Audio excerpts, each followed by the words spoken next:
in the crucible with Christ. Mukatamu ne Kristo. Waliwo ndi ku kigambo omuteego oba embeera enkakali nga tolaba n'amaaso go ngeri yonna bw'oyinza kutolokera mugugu gwe tugenda okwetikka oba gwe twali twetisse Kristo yasooka ogwetikka. So kwote nga tulina abasumba baffe, abulizi b'enjiri, abakadde b'amakanisa n'abavuuka envuumuulo, tugenda kuba tufeffeta mu byawandiikibwa nga tuyigira ku bigere bya Kristo.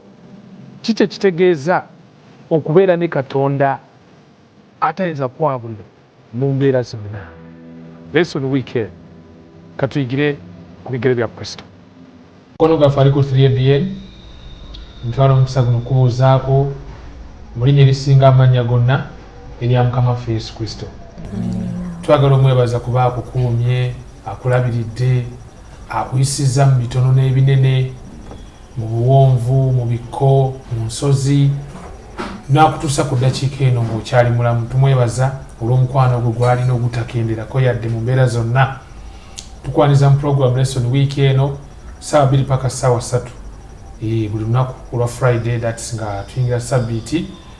Nange no Saani Matovu Munagomba awangalira mu ssazi lya Ssaabasajja ery'e Buddu.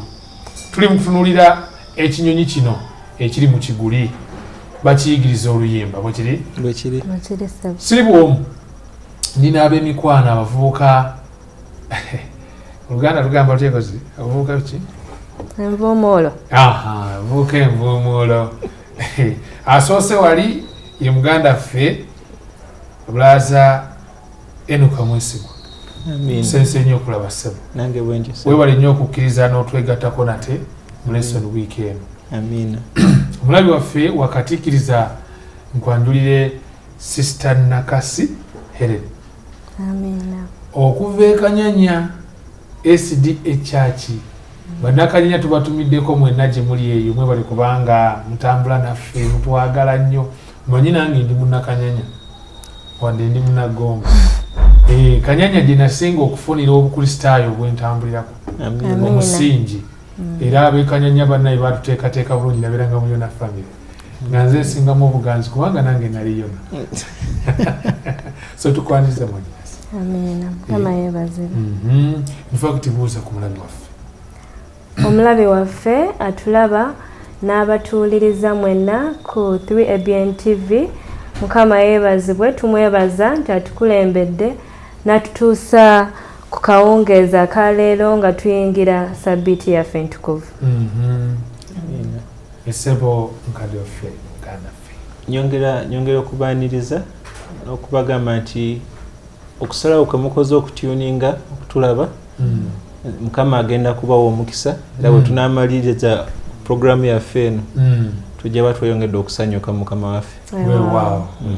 Nemikono ffe katubabuuzeeko abali ku YouTube batufunira ku mukutu ogwo Avento Media Productions. Abamu bali London, abala Boston, abala bali Qatar, ne mawanga amalala. Mwebale nnyo ne bano Uganda wano, bankwano kyange ab'e Masaka. Mwebale nnyo okuba nti mutambula naffe, ne muteekawo zi comments, ne musharinga obubaka buno, ne mulayikinga program. Nsaba ekisa kya Mukama mutuufu obudde bwe muwaayo ne MBs muteekamu ezo, Mukama abagemuliremu omukisa ogusingako obunene nga bwe musuubira. Gyatandike n'okuwaayo essaala alibeere nga tugenda maaso. Sister Helen tuweere essaala. Katwewombeeke olw'okusaba. Katonda waffe oli mutukuvu, ogulumizibwe Mukama, oweebwe ekitiibwa kubanga osaanidde. Tukwebaza Mukama nti okkirizza ne tubeera balamu okutuuka essaawa eno. Kakano nga tugenda kwogera ku linnya lyo, tugenda kwogera kuwuliriza eddoboozi eriva gy'oli. Kkiriza nno Katonda waffe twogere ebyo ebigambo ebiva ku ntebe yo. Buli omu atuwuliriza, Katonda waffe omulungi, programu eno egenda okuggwa ng'akyusibwa era ng'azzibbwa bujja. Bwetyo bwe tukusabye Mukama okuyita mu linnya lya Yesu Kristo omulokozi waffe. Amiina. Amiina. Tuyanziza nnyo. Yes, tuli mu lesson weekend we tuyigira ku bigere bya Kristo. Manyi eno lesson ya kintu kikulu. Si abakulu bakulu mu myaka, kuboolezega nti nenga ndaba bavubuka wano mu maaso benengira abavubuka bonna buvuumuulo nga bwewakyogedde naye y'abakulu mu kutegeera bwekiri omanye bayibuli egamba eri mu kitabo ky'abakolinsi ebbaluwa esooka sula 14:2 Pawulo agamba nti abooluganda mbakubiriza okubeera abagezi mu kutegeera kati kyekiruubirwa kya lesoni eno nti gy'oka omuyigira ku bigero bya Kristo endowooza yeekyuka ekula n'otandika okulaba ebintu nga Katonda bw'abiraba. Is that the aim? Yes. Yeah. So katwala kubatunuulira oluyimba luno so kunyumize ku luyimba olwa ani olwe bayigiriza ekinyonyi. Tell me the story about the song of the teaching. So koleke training the bird to sing. KJ ekiguli ky'ekinyonyi. Yes. Tulaba ekiguli kino ekyekinyonyi nga omutendesi oba akulira ekinyonyi kino bakirabirira ayagala kibeeko oluyimba kikola ki lwekiyiga. Kakati ekinyonyi kino wabanga kiraba ettaala kiraba abayitawo kiraba ebintu ebyenjawulo kiyinza obutasobola kukwata nekitasobola kukwata luyimba luno omutendesi lwakiyigiriza. Naye tulaba nti omutendesi ono waba ayagala kiwulirize era kikwate oluyimba luno abikkako ku kiguli kino ekinyonyi kino mwe kiri ne kibeera mu kizikiza ne kiba nga kiwuliriza eddoboozi limu ery'omutendesi ono.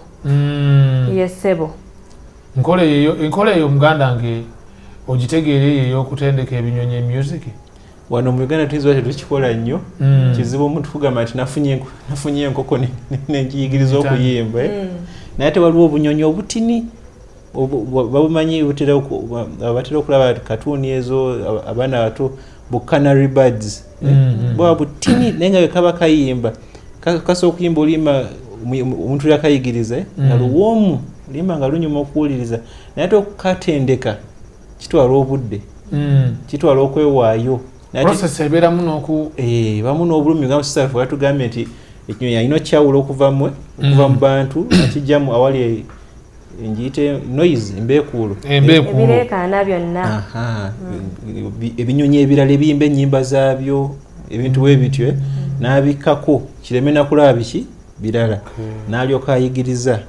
nekigezaako nekigaana neddamu n'ayigiriza nekigezaako nekigaana.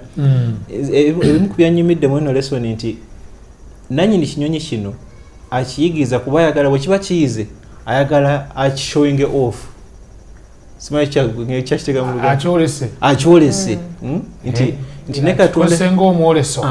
ne Katonda bwe tuba tumaze okutuuka ku mutendero gwa twagala tutuukeko ayagala atwolese atwenyumirizemu agambe ninayo yobuwa mumulabeko munamwe mumulabe mulimu gwe mukozeemu so omwanzi wa lesson abuuza nti tukimanyi ng'abakristaayo nti omulabe yakolaki yatwala mu buzibu mu buyinike naye ate kati ekibuzo kitagala okwebuuza Katonda naye ayina engeri gyakozesaamu ebintu bino bwe twayisa obutamu ayina engeri gyabukozesaamu okutuleeta ku mbeera asobole okutwolesa oba ekiguli kino nga kibikkeko nga tekirina bye tulaba bitujja ku mulamwa ayina Katonda akaseera ako katuteekamu tusobole okuyiga oba okukyusibwa ne tubaako oluyimba mu kiseera ekyo lwe tuyiga ne tuliyimba n'abantu abasigadde ne balaba nti Katonda akoze omulimu.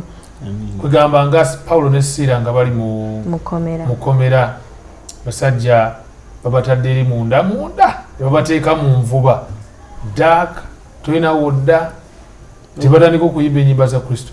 Oba ne Yobu kennyini Katonda webali mu ggulu Katonda n'abuuza Sitaani nti walabye omusajja wange Yobu teri amufaanana ku nsi. Oba wayogera ku Dawudi nti laba omusajja ayagala agobera omutima gwange. So twebuuza naye ayina ebyaza atuyisaamu okututuusa ku ekyo ekigambo ng'asooga nti walabye Enoka. Sukwega ne tufuuka wanda before angels maaso g'abamalayika n'ensi nemanya nti abantu bano bali mu Katonda w'eggulu. Oyongera okutegeera nti Katonda byonna ebintu byakola ayina ekigendererwa. So tuli mu kutunulira purpose why God lets certain things to happen in our lives. Kwega lwaki Katonda abireka. Bo bantu bibuza ebibuzo. Waliwo yabuza n'agamba nti oba Katonda mulungi nnyo lwaki ensimbi nnyo? Kabuzo kawulidde. If God is so good, why is the world so bad? Kimu. Ekyokubiri babuuza nti oba Katonda atwagala nnyo lwaki atuleka okubonaabona? Kubanga eri gye twatandikidde lesson empya gye tulimu kati twatandise tulaba omusumba abeerawo. Ekyokubiri ne tujja ne tulaba nga waliwo obutamu obujja. Obumu sitaani yabuleeta, obulala bujja lwa kibi. Obulala ne bujja nga butuguddeko bugi ne twewuunya. Naye kati lesson eno ey'okusatu eri mu kutuyambako otegeerera ddala munda lwaki Katonda obutamu abulekawo. Lwaki waliwo ogenda otuuka ng'embeera mu butuufu mu nsi olinga asigaddemu bwomu. Well, Ellen White agamba bw'ati wano jagadde ebigambo bino. Ministry of Healing page 472. Ne Katonda bw'atyo bw'akolagana n'abaana be. Alina oluyimba lw'ayagala okutuyigiriza. Era bwe tuba tuluyize wansi w'ebisiikirize by'okubonaabona, oluvannyuma tusobola okuluyimba kinnawadda. Kwegala n'oluyimba nga olweyagalira namu. Wewe mbeera mu butuufu nga nayo yali ekulemye okukkiriza. Naye finally n'ogikkiriza. Aye n'ogisanyukiramu ng'olabidde ddala Mukama ate muno mwayoleseza amaanyi ge mu ggwe. Kwegala n'oba nga naawe ng'ogamba kimu nti kibenga Mukama bw'akola ki? Bw'ayagala. Nga tokyogera lwakuwalizibwa naye ate ng'okyogera lwa ssanyu. Mukama atuyambe ekintu ekyo kituukirire mu bulamu bwaffe. Obwomi obwera obukirimu ng'osanga omulala naye ng'omuyigiriza. N'akukoppa. Nga oli kyakulabirako. Modo. Peetero ebbaluwa esooka. Essula emu olunyiriri olw'omukaaga. Kansome eno enkyusa endala agambye nti ekyo kibasanyusenga. Newankubadde muteekwa okunakuwala okumala akaseera nga muweebwa mu bizibu ebya buli ngeri.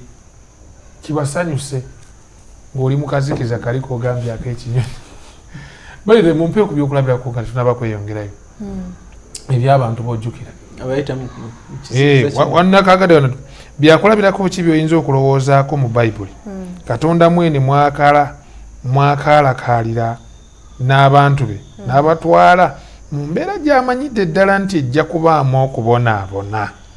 Olowooza nnyimba ki ezo empya ze yayagala nga bayiga okuyimba? Mpaayo. Nze ekitabo kya Zabbuli abawandiisi baakyo Asafu ne Dawudi njatwalako Dawudi. Nti bw'oba otunudde obulamu bwa Dawudi Mukama ajja ne bakugamba nti ku myaka emito Samwiri yajja n'amukola ki? N'amuyiwako amafuta Mukama gwe yalalonze nti yagenda okukulembera abantu be Isirayiri. Naye ate tulaba teyatuulirawo ku Namulondo. Yadduka Sawulo mumala emyaka egiwera n'alwana olutawo n'omutabani wa Sawulo omu. Nti mu bino ebiseera byalinga addukamu wawandiika ezimu ku Zabbuli ze tusoma leero. Zabbuli ng'eya 5:5. Ffe gye twenyumirizaamu okusoma we yatuukira okugiwandiika nga kyayiseemu ebintu byayiseemu. Zabbuli ezimu zitugamba nti like ne famire ye bali batuuse ekisanga bakoze eki bamwegaanye bamutadde. N'agamba nti mama wange etalange ne bananvaamu gwe Katonda ojja kufuuka Mukama ananzijanjabanga. Ebigambo oluyimba toluyimba nga tosose kuyita mu kiseera ekyo. Sister. Ngisebo. Gw'omanyiyo. Nze nno ate sijja genda wala nnyo. Nja kulowooza nnyo ku lesoni yaffe eno gye twakavaako mu koota yaffe eno ey'okubiri.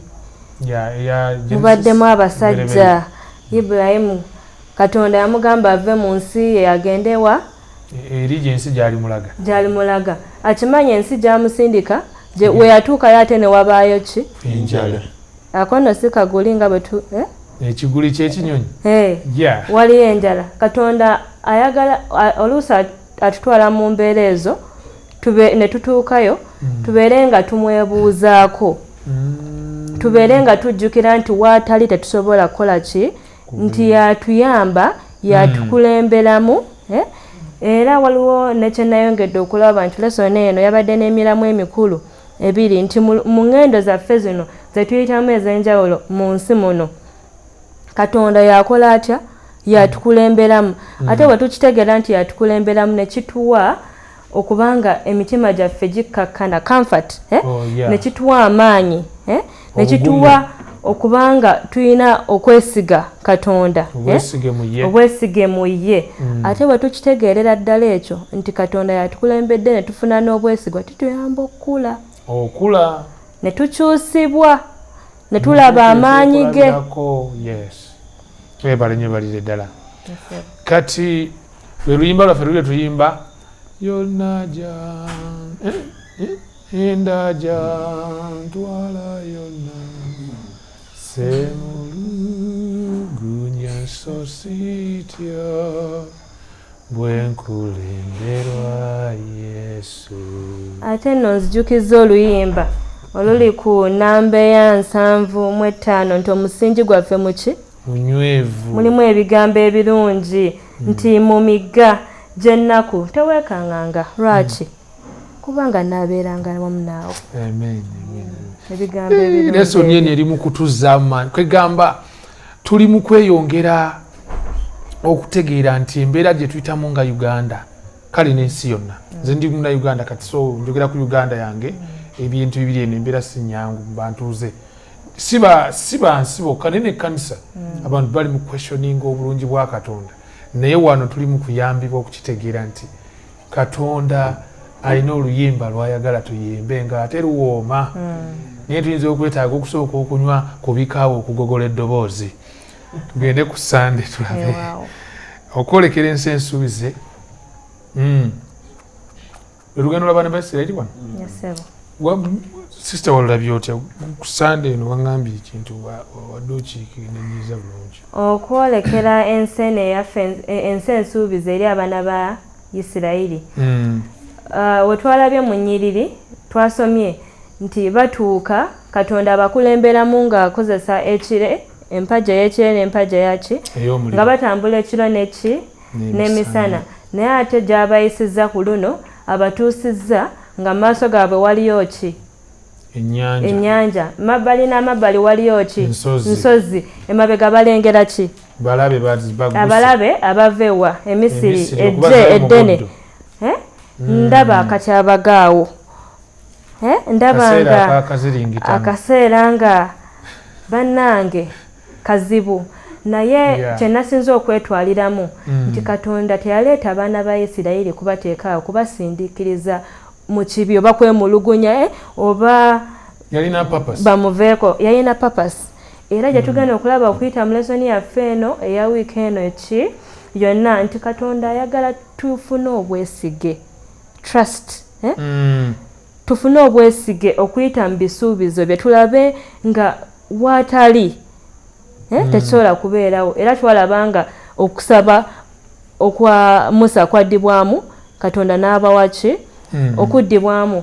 Katonda ayagala tubeere n'obwesige atutuusa mu kaseera ako tubeere nga tumwesiga okuyita mu kukayanira ebisuubizo bye kubanga wano bwabuze ekibuuzo nti lwaki Katonda yaleeta Abayisirayiri mu kifo kye yamanyira ddala nga kijja kubatiisa. That's number 1. 2 kyakuyiga ki abaana ba Isirayiri kye baayiga okuva mu ebyo ebyabatuukako okusookera ddala ekyokuyiga abaana ba Isirayiri kye baafuna nti mu kaseera akakatyabaga lwa kaseera kootuukamu ng'olabira ddala tewali kuddibwamu tewali kubo lyakutolokeramu kubanga emabega waliyo eno waliyo nsozi eno nnyanja bo baali tebalaba nnyanja ozingiddwako exactly naffe tetulaba nnyanja yeyawulamu nabo nsuubira nti baali tebalaba nnyanja kyekimu mu bulamu bwaffe tubeera ne tulowooza ng'abantu ntulaba nga tekisoboka kubanga olina ekiddukiro Kyala Clokins emyaka 35 badde mwesigwa mu church naye tannabakola ki kufumbirwa mutuufu ekisuubizo kino ekigamba nti oli ndi kufuula eggwanga eddene kati atani kinatuukirira ate kitya tatuseka amadi atazza mugambe n'ogwani nzinga nkulabyemu ekyama. So anyway, kumalirize tugende ku katundu akaddako akadde. Era mbadde nakyo nkyogedde Katonda lesson ya kumwesiga. Ayagala bamwesige. Ebiseera bingi tubeera n'olabya ddala nga tewali way through, tewali wosobola kukola ki kuyitira, ate Katonda n'addamu essaalayo mu ngeri ey'enjawulo. Kituleetera okwongera okwesiga Katonda nti byonna byani bibye. Naye ate okumwesiga tulina okukkiriza. Tulina okukkiriza akole ki? Akolere mu ffe. Yes, tulina okukkiriza Katonda atuwa free will. Twalabye ekyokulabirako ekya Adam ne Eva. Katonda teyateekawo omuti ogw'okumanya obubi n'obulungi nti abasindiikirize bagende bonoone. Naye ayagala tuyige loyalty, okubeera abeesigwa n'okwagala kwe n'okumwesiga. Katonda kyagala tuyige. Tukkiririzaamu mu byonna nti oyo ajja kumpisawa. Statement awo gyenjagala okusupplementing eya Ellen White egamba nti water is blind. Okweraliikirira kuzibe kw'amaaso and cannot discern the future. Tekusobola kulengera gye mu maaso. But Jesus sees the end from the beginning. Our heavenly Father has 1,000 ways in which to provide. We know nothing. Alina amakubo olukumize ndaba wano kyali mu kuyigiriza abaana ba Isirayiri nti nze ntema n'ekkubo we litali. Yandisazeewo bagamba musobola okutambula ne muyita buyisi ku ngulu ku nnyanja oba muyinza okuyita wakati like ayina engeri 10 gyayinza osayisizaamu. Kwega Katonda gwoba oweddeyo naye abatannaggwayo kyetuli mu kusiigibwa ku Sande wano tutegeere bulungi. Sister White atugamba nti amaanyi g'omuntu we gakoma amaanyi ge ag'obwa Katonda we gatandikira. Man is extremity is God's opportunity. Exactly. Gwewulira nti kati wano oweddeyo ogezaako okwewola tolina kuwola. Ogezezaako onoonyeza bayinza okutaasa bakusonyiwe bakwongeremu akaseera biganye. Awo notwanogamba Mukama omanyi binemi. Awo Mukama n'akuyigiriza oluyimba. Awo kojjawo wakubira essimu n'akugamba nkujjukidde kwatayo zino. Mukama ffe yeebazibwe. Nti byonna eby'omu nsi bibye. Heartbeat eyo tugira wano leero olunaku ate awaddako ssanyu kuba bamala oyitawo ne batandika oyimba oluyimba lw'obuwangwa. Nate wala kandi omwandiisi Wasoni kawandiise wano nti Mukama akikola kino okutulaga n'okututereeza. Nsaba otusomereko Yeremiya 17:9. Yeremiya 17:9. Yeremiya sura 17 olunyiriri olw'omwenda lugamba nti omutima mulimba okusinga ebintu byonna era gulwadde endwadde etewonyezeka ani ayinza okugumanya. Oyinza okuba mukristaayo bw'olowooza nti nze Mukama mugoberera, nze ne Mukama tambula ffenna. Awo nga Sister Helen watugambye nannyini kinyonyi wakikwata n'akikola ki nasooka kiteka mu nzikiza. Mwekyo mwaka kaguli tukayisa kaguli ekiguli mu ekyekinyonyi ekyo mwolabira nti oli muyombi tolina kukkiriza nti tukwogerako mu kyaki ne tukuyimbako naye ate mu kaseera mulina okukozesa okukkiriza okuyina mukaguli omwo mwotegeera nti Mukama siina kukkiriza nti omukristaayo gyeyambira okulaba ebintu bino kyensonga kife mu kubonyaabonyezebwa ate twongera kwagala Mukama. Bulijjo simanyi sirina na bugumiikiriza. Akaana kavudde eri n'amazzi ne gagayibwa ku mpale ng'ogenda ku kyaki. Nagwe mubuulizi.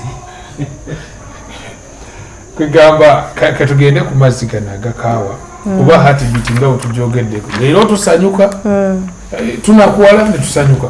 Ate oluusi ne wajjawo embeera endala era nga Mukama alina oluyimba lwayagala otuyigiriza. Kati oluyimba kibayagala otuyigiriza mu mazzi agakaawa. Ati nga tubeerako amazzi gano agakaawa nte kuva 14:31. 14:31 okuddamu kyekibuuzo kye wabuuzizza ekyokubiri ekyo. nzikiriza sitani yadda kiponyeko yasyavase okukisementinga 14:34 okuva essula 14 olunyiri lwa 3 lugamba nti Isirayiri ne balaba omulimu omunene Mukama gwe yakola Abamisiri abantu ne bamutya Mukama ne bamukkiriza Mukama n'omuddu we Musa kati abamaze omukkiriza ne bamutya be bagenda okukaaya nawo ngatuuse ku mazzi agakaawo katulabe oluyimba olulala tutuyigirize tulabe abaleese balaba ennyanja ekozeeki yeyawuddemu bayise ku bayibuli tugamba bayise ku ttaka ekkalu highway wakati yes mutali benya Abamisiri bagezako bagoberera amazzi gakozeeki Kazeo bagamba temutya bana Abamisiri mulaba temujja kuddamu kukola ki bamazaawo Musa ayimbye oluyimba Miriam yayimba oluyimba n'abakyala alukulembeddemu wandirowoozezza nti bamaze okulaba kino tebagenda kuddamu bayize okwesiga Katonda naffe nga tubeera osabye osiibye weebuuzizzamu ku bantu omukristaayo oliawo otudde ogamba nti naye emyaka gimaze mu kanisa ngansabye ngansiibye mukama nga tompulira weerabidde ayina ennyanja gyakolaki yayawula otuuse kati kumazzi agakaawa tenjagala weegendereze nti mukama wamala otuyisa ku kinene atugeesa mu kantu akaki katono bw'ogeesa amazzi gano kuba bayise mu ddungu ennaku 3 bayibuli wetugamba mukama abalaba ennaku azibala olusooka olaba ina obudomola bulita 5 olunaku olwokubiri gugenda bugwamu olwokusatu gaweddemu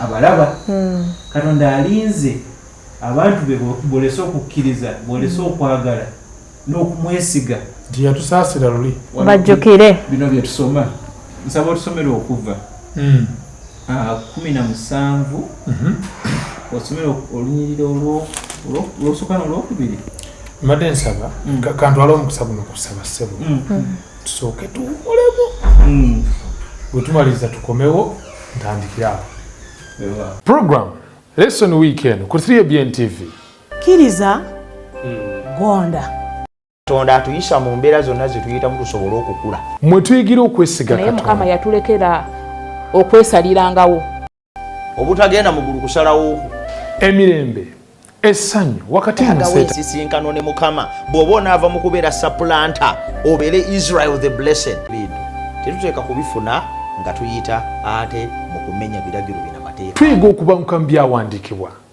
gamba ng'okutukuza sabbiiti ng'etteeka bwe liri okwagala abatayagalika 3 paka ssaawa 4 ng'eddiddwamu ku sabbiiti enkya nange Yonasaani Matovu munnagomba lesson week eno katuyigire ku bigere bya Kristo tukulisayo mukwano gwaffe mukuwumulamu ate nawe yakatwegattakaawo mu ddiro ly'oku 3ABN twagala okwebaza ali ku YouTube otukola bulungi nnyo mukwano webale nnyo okuba nti naawe otambula naffe comments ezo zitukola bulungi nnyo ate n'okusharinga obubaka buno togwa mu maanyi yongera ogenda maaso n'otegeezaako abalala ku mawulire amalungi Yesu yagamba nti enjiri eno y'obwakabaka eribulirwa mu nsi yonna ate okuba omujulire y'amawanga gonna enkomerero eryoka etuuke twagala Kristo akomewo tujje mu nsi ey'ennaku so twala mu maaso omulimu gw'okutegeezaako omulala ku bubaka obuteekateeka abantu olw'okunda kwa Yesu okusembedde tweyongerayo n'oluyimba olw'amazzi agakaawa yes kuva essula meka okuva essula 15 nnyiriri lwa 22 paka ku 26 kuva essula 15 lunyiriri lwa 22 paka ku 26 Musa n'atambuza Isirayiri okuva ku nnyanja emyufu ne bavaamu ne batuuka mu ddungu lya Suuli ne bagenda ennaku 3 mu ddungu nga tebalaba mazzi bwe baatuuka emmala ne batayinza kunywa ku mazzi g'emmala kubanga gaali gakaawa kyekyava kiyitibwa erinnya lyakyo mmala abantu ne bamwemulugunyiza Musa nga boogera nti tunaanywa ki n'akaabira Mukama n'amulaga omuti n'agusuula mu mazzi amazzi ne gafuuka amalungi awo yabalagira etteeka n'empisa n'abakemera awo n'ayogera nti obanga oliwulira nnyo eddoboozi lya Mukama Katonda wo n'okola obutuukirivu mu maaso ge n'owulira amateeka ge n'okwata by'alagira byonna sirikuteekako ggwe endwadde zonna ze nateeka ku Bamisiri kubanga nze Mukama akuwonya. Amiina. Nti bakamala okulaba ennyanja yeyawuddemu. Yes. Wandisuubidde njagala okukiteeka mu summary omulabe waffe ategeere ki omwandiisi wa Yesu kyagezaako tulaga. Musa naye ennyonta yali emuluma. Kuba naye yali alina n'Abayisirayiri ennaku ez'emmeka? Esatu. Abayisirayiri webamulugunya gy'ali, Musa naye tatandika kwemulugunya ng'abaddiza. Abuuza ate kati nze munsuubira nkole ki? Ng'ajjewa. Olw'okuba Musa yalina enkolagana ne Katonda, Bayibuli etugamba akaabira ani? Yamanya ow'okuddukira. Mbuuza gwe Omukristaayo atulaba ng'embeera ekalubye nga fiizi zibuze, sabbuuni ebbeeyi eri yonna yeekanamye. Ki kyokola? Otula n'Abamisiri ab'ensi abatakkiriza n'omugamba nti mu kituufu ebintu tetukola ki? Tetutegeera gye biraga. Katonda atukubye omuggo. Gwe Omukristaayo ategeera Katonda gwe yayawulira ennyanja emabega gy'oyise. Kwa mazima gali nti ffenna Mukama alina ennyanja zakola ki? Zaatwawulira. Amazzi bagayina naye gakaawa. Bayibuli etugamba ekire kye kikoze eki? Kye kibatuusizaawo. Ku mazzi agakaawa. Naye ate mu 17 okuva ekire kibatuusa mu kifo ekitali mu mazzi wadde. Nti bwe tulema okuyiga Mukama byagala tuyige mu mbeera ennyangu ajja tukulemberamu jjukira kye twayiga mu lesson eyasooka nti omusumba yakola ki? Yatukulembera. Omusumba ajja kukulembera otuuke mu kifo ekitali mu mazzi akubuuze ki kyogenda okukola. Teri ddoboozi ddala, teri gwenza kwesigamako. Ebiseera ebisinga twegamba nti twesigamye ku Mukama era we lwazi lwaffe, naye ate mu biseera by'obuzibu we tutegeera oba ddala kituufu olwadde ekirwadde kyotategeera. Katugambe olina wa famire atakwagala akuloze. Tuli Bakristaayo twagala byogera ate nga eri wansi ku grassroots gyebiri. Omuadvent ojja mu kyaki ku Sabbiiti ku makya ekigere kyandisa okukuluma mwaka gumu 2 3 gwokuna tokyatambula. Mukristaayo mu Advent. Mu kaseera ako wawodda oyita abakadde kanisa bakusabire. Mu kaseera ako mulabe wagenda okugambira omu ku w'oluganda wakugambye nti naloose gundi akuloze, tukutwale wa gundi akuwonye, tukutwale wa pasita gundi asaba era awonya. Ajja kukwatako bukwasi basi. Mu kaseera k'obuzibu bwe twekakasiza oba ddala erinnya ly'obwadvent nti weetegese okuguma ne Mukama niwe kiba kitegeeza kukola ki? Kufa. Kwegamba wawo omusajja eyanjigiriza ekigambo kino. Akusetera okugamba nti Katonda akuleka oyitemu ebyo akulaba oba ddala omwesiga. Olulimi olwo otera oluwulira. But is it that Katonda tamanyi? Akimanyi. Akuleka obiyitemu gw'otegeere naawe w'oli omutima guli ogukulimba. Sayagala kuyambako otegeere nti muganda omanye woogwa otandika okwekolako nga bukyali. Amiina. Era omwandisi waffe n'atulaga nti mu bifo bino ebibiri tuyiga lesoni za njawulo nti wali nga amazzi gakaawa tuyiga nti Musa ye yalaba solution we yali teyali naye mu kwegatta ku baana bali mu kwemulugunya. Musa yalaba nti solution yali kukabirani Katonda. Era solution yali nnyangu nnyo. Mukama nga mugamba menya guno omuti ogusuule mu mazzi agakaawa. Naye tekinnewesa kino ekindaga nti nekyayaffe ng'abantu amazzi we gafuulibwa agawooma ekifo tebakituuma linnya kusinziira ku mazzi gawoomye. Bakituuma linnya kusinziira ku mazzi gakoze eki? Gakaawa. Okay. Tujja kugenda tuzuula ebisingawo lwaki bakituuma ate bwe batyo. Naye nga tukyayiga luyimba. Nze naze kuyiga luyimba. Olwaleero naze kuyiga luyimba olutalo lunene mu ddungu luno. Kati gwe twagala olabira wakati wa Kristo ne Sitaani.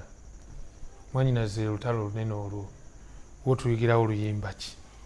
Nga tunabagenda ku lutalo olunene nja kwongerako ku mwanyinaze kyayogedde nti mu kaseera kano Katonda abayisizza mu nnyanja yeeyawuddemu.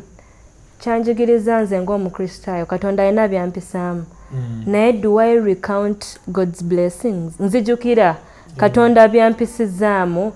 Leero olina kyotuseeko naye ate okyo Katonda weemulugunyiza nnyo naye ate ojjukira byakuyisizaamu.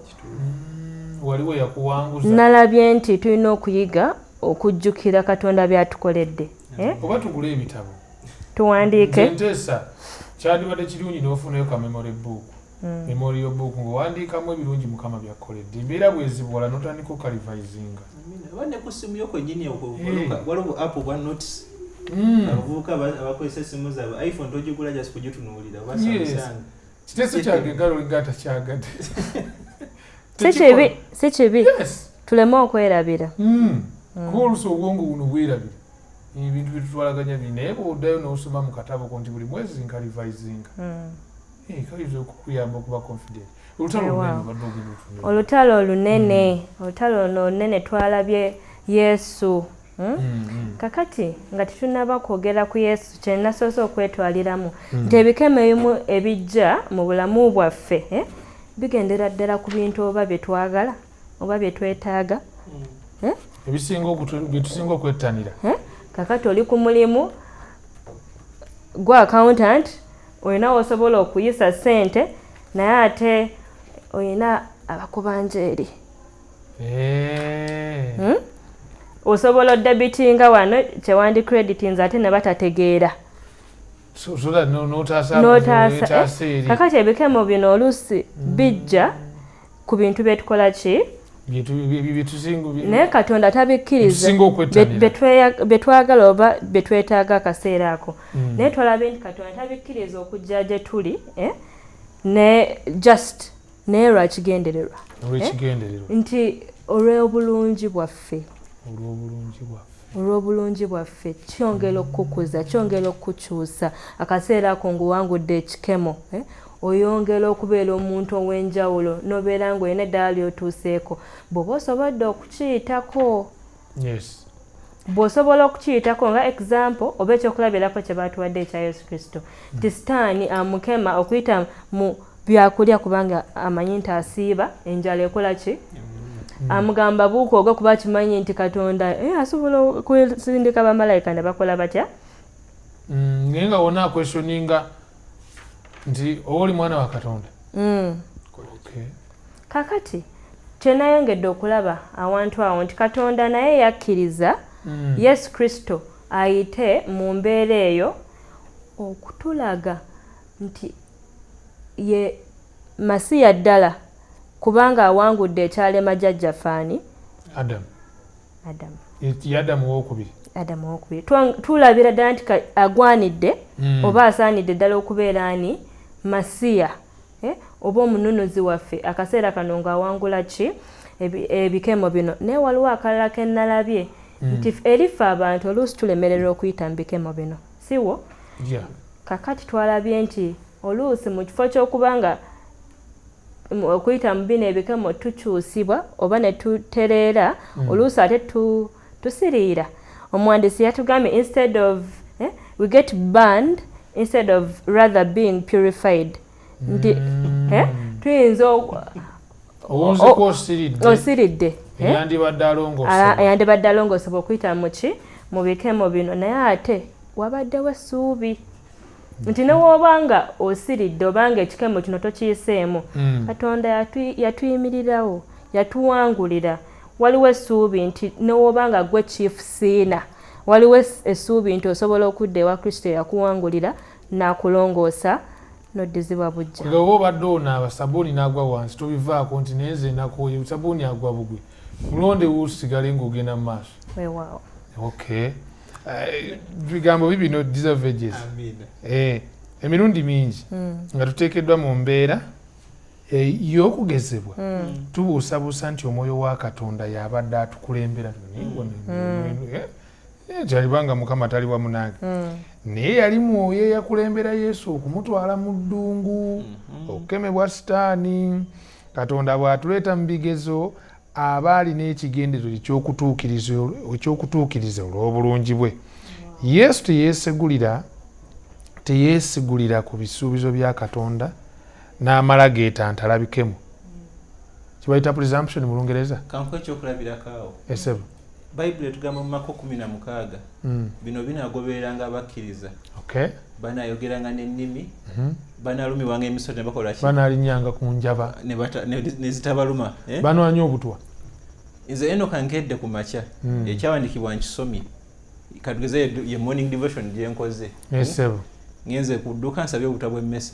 N'otabula mu buugi obusera. Ngambye Mukama njagala gegesa ki kyawandiikibwa. Nsuubira omwandisi awo kyagezaako tugamba presumption okwesiga ebyawandiikibwa okole kwegamba kyatakutumye. Okay, okusukkiriza mu kukkiriza. N'oyita Mukama kyakusuubira. Kyandibadde nga gw'okwetumiikiriza gye batakutumye. Kyanjawulo nga bakuteza obutwa. Okwenoonyeza ebikemo. Kyanjawulo nga bakuteza obutwa buno mujja katugeze omuntu atakwagala mujjawo nabo gye bali era abo batyo akuteza obutwa amanyi ti kasita abulya agenda kufa oli mukkiriza gwe tolina kyomanyi obulidde olwokuba ng'omutima ogwo guli ebirowoozo biri kwani Kristo bakazi tolina kyomanyi olidde oli tofudde oli omuntu omulabe waakutya nagamba obutwa bwe muteze tebubadde expired bubadde bulamu lwaki tafudde awo okukkiriza kuona mulabe wo watekolwa ki wekustukira njawulo kuona ageze n'abwegulira n'abunywa so teyakengentererwa bwe yavumbagirwa naffe tetusaanye kukengentererwa. Mukama yeebazibwa olw'ekiseera ekyo kyali kirungi nnyo nga olutalo lugenda maaso mu ddungu. Kwegamba Yesu yali asse wansi ng'alinga muntu ngaffe bwe kiri kituufu ate nga ali mubiri guno omunafu bw'ogerageranya n'ogw'Adamu naye ate n'asigala nga muwanguzi. Bwe mba nkirabyemu wano omulabe yaffe alina asobola okusalawo kimu ku bibiri mu kaseera ke ak'obuzibu osobola okusalawo okukkiriza oba osobola okusalawo okweraliikirira n'obanga talina Katonda n'obanga Katonda gw'atayambangako kwegamba n'okabira ensi yonna n'ogiraga nga bw'otalina ki bw'otalina mununuzi. Nti mu biseera bino olina okutegeera nti Katonda kyakwagaza ensonga kyakulesa okiyitemu oba oyitemu eno embeera alina ekigendererwa. Gwe ng'omukristaayo kino tetukyogera buli lunaku ne tukiddingana buli sabbiiti naye ate buli we tugwa mu kizibu buli kizibu ekipya natugamba Mukama oliwa buli kizibu ekipya Mukama oliwa. Kye twandigwanidde okukola kugamba Mukama ki kyoyagala njige kuba omala okuyiga kyayagala oyige eyo leso neeba ewedde ng'akutwala mu kirasi ddala ng'akunaazaako kuba Yesu yamala okemebwa Bayibuli etugamba bamalayika bakola ki bajja ne bamubeesabeesa. Sister White atugamba nti weyamala Yesu era asibye ennaku zaana emba zaali ziguddemu kuba yali muntu manyi tugenda netuuza nti yasiba ennaku ana nga buli kimu kiri bulungi naye mwezi ennaku ana yakogga abamu balinga abakirabanga drama yakogga yanafuyizibwa ng'omuntu yakenenulwa muli yenna n'abanga afuuso nga aweddemu. Mwaka kaseera k'obunafu omulabe wajja amusanze nga sister waffe watugambye amusanze amukemye mu kifo bwe yamala okuyita ekigezo kye amaze okulaga nti ebyawandiikibwa bye bikulu naye n'ebyawandiika nyini bw'oba obisoma tegeera omulamwa kuba n'omulabe naye yakwotinga ebyawandiikibwa.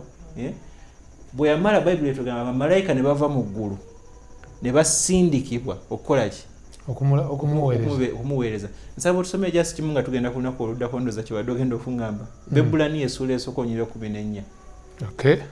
waliwo akagamba akawoomu awo kenanjagadde omulabe ategeere ebigambo ebiwembejja omutima ekigambo ekyo okuwembejja. Yes.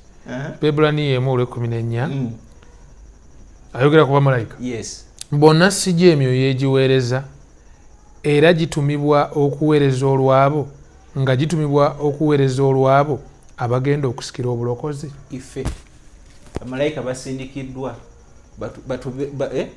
batuyambeho mu luno olugendo batuwambaatire. Lwaki tolondawo kukkiriza ng'oyitamu ebiwonvu ebyo, londa okukkiriza. Ate nga Yesu bwe yawangula naawe ojja kuwangula k'omwesiga. Yes, twagala kubanga tugezaako okuwunzika tugatta omukululo oguwangaala n'okugezebwa mu muliro. Omwatu we ampeeko kimu, mulala ampeeko ekyokubiri. Omukululo oguwangaala nsaba Jaso tusomere mangu nnyo. Peetero ekisooka 6:7. Peetero ekisooka nnyirira 6 n'olw'omusanvu. Obwo bwe mujagulizaamu newankubadde nga mwana kuwazibwa mu kukemebwa okutali kumu akaseera akatono kaakano obanga kibagwanira okugezebwa kw'okukkiriza kwammwe okusinga omuwendo ezaabu eggwaawo, newankubadde ng'egezebwa mu muliro kulyoke kulabike okuleeta ettendo n'ekitiibwa n'okugulumizibwa. Mu kugezesebwa kuno kw'oyitamu mu Kristaayo tetumanyi bizibu ki by'olina fayini biyitamu, naye nga Mukama akukkiriza okuyita bino, okukkiriza kukuli mu kugezesebwa, oli mu kuwawulibwa. Nga bwe twagambye nti kyandigwanidde mu kifo ky'okusiriira otukuzibwe. Yes. Nti ebbaluwa nagiwandikira Abakristaayo nga babonaabona mu kaseera ng'okubeera mu Kristaayo kizibu. Ensi yonna ekukyaye n'eŋŋanda zo zikuvuddemu ne ku kika bakugobye. Kyefaananyiza Omuadventi akkiriza okukwata Sabbiiti n'amazima Bayibuli geesomesa ne bakugoba ew'ewaka. Ku mulimu ne bakugoba ewaka ne bakwegaana, ensi ne kuyita omusiru. Omwami ayinza n'okugoba agamba nti agenda bali bakuwasa. Nze njafunayo mulabe tukkaanya. Mweye embeera Peetero agamba okugezesebwa kw'okukkiriza kwo kutaasa ggwe kwayo okugenda okufunira bya muwendo. Omukulu ogutagwawo gwe guno nti nga amaze okuteekebwa kuno ku nsi, Yesu ng'akumya omulundi ogwokubiri n'akutwala, kugezesebwa ki okuyinza okusukkuluma ku kirabo ekitulinze? Kyova nkomekereza nkusaba otusomere Onyiri Bakolinso ekyokubiri essula ey'okuna Onyiri 17. Pawulo akiwandika mu Samale omukululo ogwo ogutagwawo. Bakolinso ekyokubiri essula ya 4 Onyiri 17. Sura 4 17 lugamba kubanga okubonaabona kwaffe okutazitowa okw'ekiseera ekyakaakano kwongerayongera nnyo okutukolera ekitiibwa ekizitowa eky'emirembe n'emirembe. Kwegamba tutunule gye gye tulaga okubonaabona weekuli, naye ate agamba tekuzitowa. Kwegamba okugeraageranya n'ekitiibwa kiri lwabutaba nakadde. Omulabi waffe soma Bakolinso ekyokubiri essula 11. Pawulo olabe kyayita okubonaabona okutono, emboko ze baamukuba, emirundi gye baamukubira mukasukidde amayinja, ye olabe kyakuyita okubonaabona kutono. Essula 11 tandikire ku lunyiri lwa 25. Basi emirundi 3 nakuyibwenga, omulundi gumu nakasukirwa amayinja, emirundi 3 eryato lyamenyeka, nasula n'ensiba mu buziba, mu kutambulanga emirundi emingi, mu bubi obw'emigga, mu bubi obw'abanyazi, mu bubi obuva eri eggwanga lyange, mu bubi obuva eri ab'amawanga, mu bubi obw'omu kibuga, mu bubi obw'omu ddungu, ne mu bubi obw'omu nnyanja, mu bubi obw'abooluganda ab'obulimba, mu kufuba n'okukoowa, mu kutunulanga emirundi mingi, mu njala n'ennyonta, mu kusiibanga emirundi mingi, mu mpewo n'okubeera obwereere. Akuyisa okubonaabona okutono. Kuba ye amaaso tegali ku byayitamu, amaaso agatunuulizza eri Katonda byasuubizza eri abo abasigala nga bakola ki? Nga beesigwa. Weewaawo muliro ogwo tuli mu kuwunzika okugezebwa n'omuliro ogwo, kubanga omukululo ogwo saana gwongerako mpulidde nga ndi mumativu nti Mukama waffe ali mu kutukozesa okuzimba legasi nti n'abalijja balisigala banywevu nti waliwo kye tuluubirira, y'ensonga lwaki bino byonna tubiyitamu Mukama atukuze. Amiina.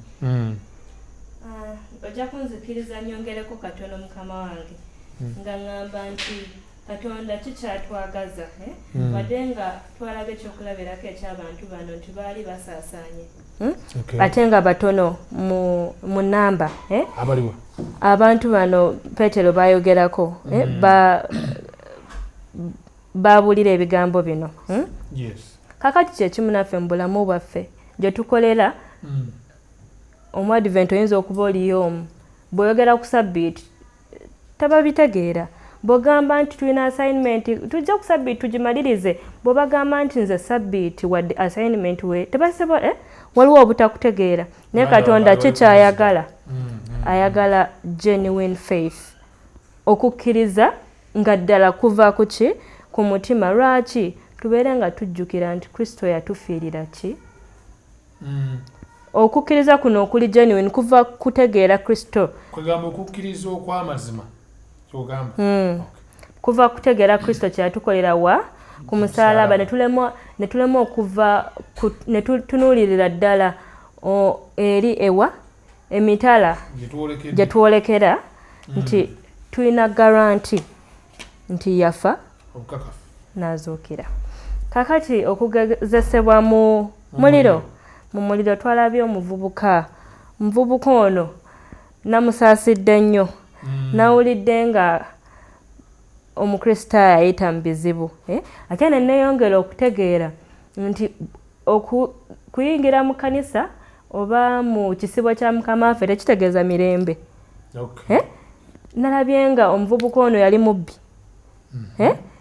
naye ate omukuba eyabbako omukristaayo yamutegeeza ki yamutegeeza ebigambo ebyessuubira najja mu ki mu kanisa tulaba nga akaseera kagiramu mu kanisa ebintu bisooka ne bitereeramu ne biba birungi ne bibeera bulungi wayitawo ekiseera ate embeera n'esiikuuka tulaba nga omuvubuka ono yali anywa n'enjaga ate akaseera kano embeera esiikuka ate akyakula kukkiriza n'enjaga ekyamusikiriza awo nyonyawo bulungi awo enjaga ekyamusikiriza ekyamusikiriza omuwandiisi yakyogeddeko awo ng'agamba nti though he still has his problems and struggles and though elements of his past still lingered ebintu byalinga akola biri ebyokunywa enjaga ebyali bimutawaanya bikyamutawaanya ebyamumegganga ne kati bikyakola ki bikyamusendasenda naye tujjukira Katonda gye yatujja Katonda waliwo wootuuka nga kale waliwo ebikumegga naye ojjukira gye yakujja mu bubbi eri mu bubi ennyo buli newankubadde nga waliwo ebitateredde wabaddewo ennyirira awe ze baatugambye nti omuntu ono byayitamu osobola muyamba otya oyinza muyamba otya nga yakakyuka oba yamazeemu ebbanga naye nga mu butuufu okukemebwa kuli okwasooka kukomawo ndowooza twetaaga bakusalayo okukyawula nti bw'ofuuka omusevenisi omuadvent oba bweweegatta ku Kristo tekitegeeza nti nkite ntya nti kanonecha oba okulowooza okw'omubiri bakukubye nti kati kofodde olutalo lusigala lugenda mu maaso nti Katonda asobola okuba nga akujustifyinze kentete nti okwejjereza akubalidde obutuukirivu olw'okukkiriza kati oli mwana wa Katonda naye ng'omwana wa Katonda mukukulako mukukkiriza biri ebyakusoomozanga ebyakusendasendanga oluusi bikomawo naye olina kukolaki kusaba Katonda akuyambe olemereko endurance okuvumirira katukozese mu lulimi lwaffe wano Oluganda obeere nga embeera eyo okusaba Katonda akuwa amaanyi agasobola okukola ki okugiyitamu waliwo Yeremiya 29:13 Yeremiya 29:13 Yeremiya 29 olw'e13 kigambo kya Katonda kigamba nti era mulinoonya ne mundaba bwe mulineekenneenya n'omutima gwammwe gwonna akaseera kano ke kaseera ak'okwekenneenya Katonda n'omutima gwaffe gwonna ndoze essaawa eno Mukama atulaze nti twetaaga tuddeko ebbali tusobole okuwulira eddoboozi lye kyensiza okutwala okuyiga oluyimba luno tosobola luyigira mu luyogaano mu peesi y'ensi eno gye tutambuliramu eya fashion eya biki eye musiki owensi TV n'ebiriko byonna ebyo twetaaga okusooka tubishatinge off tubeere n'akaseera ne Katonda waffe okusiiba wano okukolera amakulu era nze nina ekiteeso nti mukwano gwange omulabi kyandibadde kirungi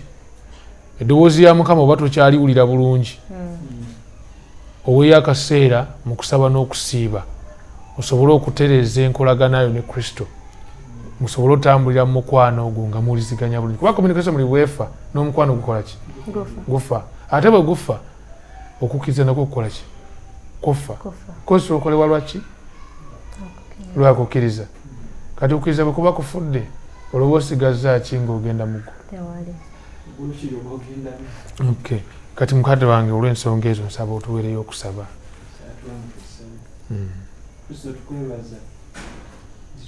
totulese era olw'okuba emitima gyaffe gitulimba ne gituwabya otufunira obudde n'otuleka tuyite mu bizibu obumu obutamu obumu ayi Mukama ng'ekigendererwa kyo kyakutuyigiriza luyimba lupya oluyimba olw'okwebaza oluyimba olw'okugumiikiriza oluyimba ayi Mukama olw'okumanya nti otwagala nnyo ne mu bulumi bwe tuyitamu era obubaze okimanyi tubusobola bwe tuba tukwesize ng'ekigendererwa kyo bwe tuba tumaze okusomoka tuliraba okwagala kwo okusinga bwe tukulaba nga tuyingira mu bizibu bino nsaba ayi Mukama buli omulabe ffe yenna alina ekintu kyayitamu nga takitegeera nsaba Mukama omuwe okukkiriza okumanya nti olina ekigendererwa era omwagala era ajja kusanyuka olunaku lumu amaziga ge oligafuula essanyu okusaba kwange Mukama kuli nti mu linnya ly'omwana we Yesu twongere okukwesiga n'okumanya nti bw'oba otukulembeddemu tetulina kyakutya bw'oba otukulembeddemu gwajja okutuwa amaanyi n'obugabirizi bwe twetaaga okusaba kwaffe tuyongere okukkiriza kwaffe ayi Mukama yongere okutumanyisa nti gwatwagala era gwatukulembeddemu kuno kwe kusaba kwange mu nnyama ya Yesu Kristo amiina amiina tweyanza nnyo tweyanzege omulabi waffe kubanga otambudde naffe okuva gye twatandikidde paka gye tuwunzikidde mbadde Yonasaani awamu ne muganda wange mwesigwa Enoka ne Sister Irene okuva e Kanyanya nsaba ekisa kya Yesu ku sabbiiti eno entukuvu kyeyongere gy'oli